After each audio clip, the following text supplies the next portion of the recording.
Tomorrow's D-Day. It's elections, and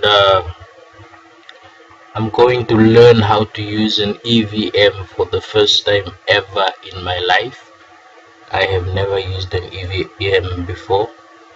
Uh, I don't know if there are people there to sort of walk me through it, to show me, press that button and that button, and and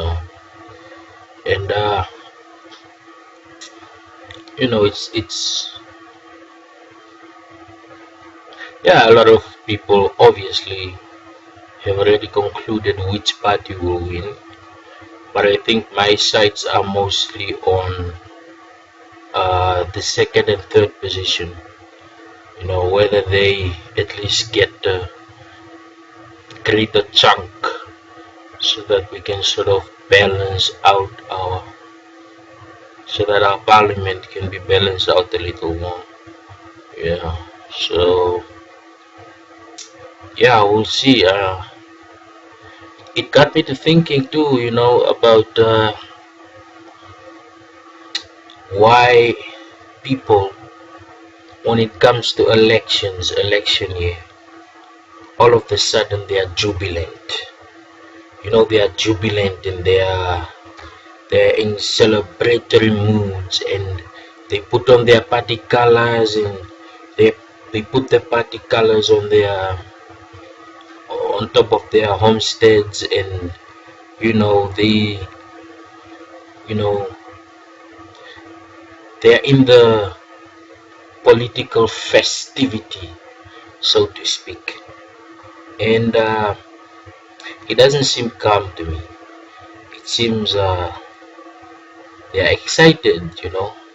People seem to be very excited, and I'm not as excited about this election. The way it's sort of leading up to it, there was a court case, and there was going to be we were waiting for a ruling whether they're going to postpone the elections. Uh, so yeah, it hasn't been an election where parties sort of bring out a sort of a people spirit.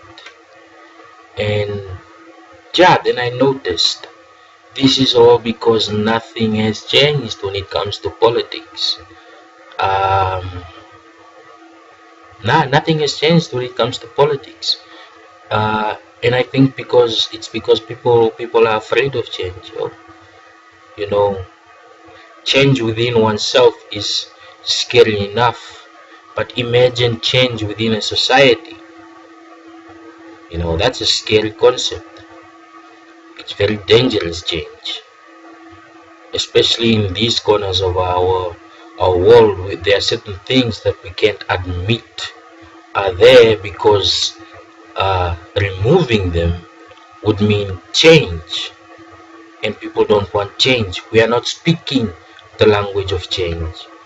And I thought that the elections, there would be a sort of talk of uh, change, but the only thing that we heard was how poor we are, right? And how they would help us out with housing, and they weren't helping us to sort of elevate ourselves per se. It's like, we'll help you poor peasants to at least have something. That's the message I got. That's how I personally interpreted it. And when you look at the difference, really, um, the the tenders that are going the way of the government luxuries, and what the state is giving to people.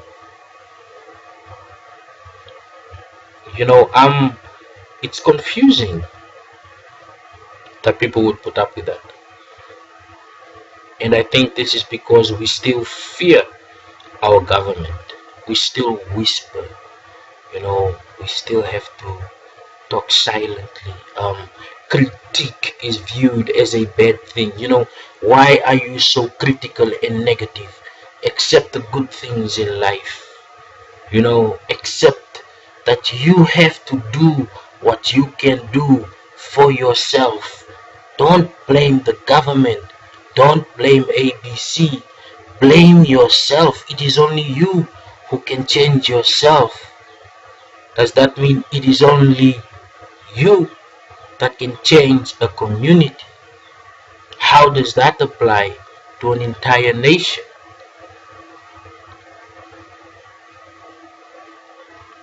It's confusing. It's the last day and I'm just full of questions. These are questions that weren't answered in all of the party rallies that were held. These questions were not answered and they were not raised. In fact, for simpletons such as ours, such as myself, who don't understand the deep language of politics and law, most of these things don't really make sense. Their policies and how they would go about creating new ministries. What would that mean? What would that entail? What are the skills that they would need? Would they import the skills, or do the skills already exist? Or are they going to nurture the skills on the ground already? I don't know. I'm just, asking. And, the question about the opposition parties having done nothing to help Namibia, and the counter argument is that they are not the ones in government, so how can they possibly help? Well, I guess it starts with giving people a little bit of information. Knowledge goes a long way. This thing called knowledge is why the peasants were able to go up in society, right? Knowledge, which also comes in the form of education. That thing, that can be enough. Will it really cost that much to give people the knowledge they need to improve their skills? To sort of let the community help itself. And when the community is helping itself, when the government comes in, they will realize, oh wait, this party is actually doing something and the government wants to capitalize. We'll let them, but that party really cared. We don't see that. I haven't seen it. Someone has to show me. Simple things. People want to think big first, but the simplest things can mean a lot. The simplest thing can mean a lot to us peasants. Simple pat on the back, for being a good peasant and voting, because it is our right and we should cherish it. There was a time when people such as myself couldn't vote. There was a time when women couldn't vote, and all of those things came as drastic change. They had to fight the societal norms, and they had to fight them ferociously. They were scorned and they were shunned, and out of community they were kicked, or at least they tried. But that's what change is. It is difficult, it is hard, it is painful to everyone. But the fruits of change, of that tree, are worth it. And I think it's time that we zoom in on the critical areas that need change. Not only the urban areas. I think, these are my thoughts, my my thinking right now. I believe that if we address the situation of rural homesteads, if we can sort of go there and make a dent, just touch on them a little bit, inform them, involve them. I'm a Kavango. Most people have been calling me a Zambian, saying I have no right to talk about below the red line. I have every ethnical uh, right to talk about that. hmm Just saying. And yeah, that's what I believe. I think um, change comes with hope, and that's what these elections didn't have. These elections did not give us hope.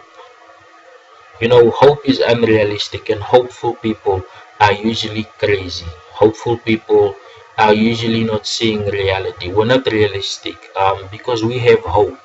Hope is perceived as being impractical, and it's an unrealistic thing. But hope is will, and without will, there is no drive. So we need to hope again. The only time that there is a little bit of hope is usually during elections. And I think that should be addressed. I think hope should be given to us every year, not just in the year of the elections. Albeit, hope is not what we got. What we got is things will continue as they are. We were not given hope, not even false hope. And we could use a little bit of hope. The hope that we got, we were shown, uh, we saw it publicly ridiculed as misbehavior. And there was a phrase that was used in the interview, and he said, this boy thinks as his age mates. Um, this was basically saying, you're just a child, and you haven't experienced what we have experienced, and so you still don't understand, so you should get a hiding. Um, I think that's the problem.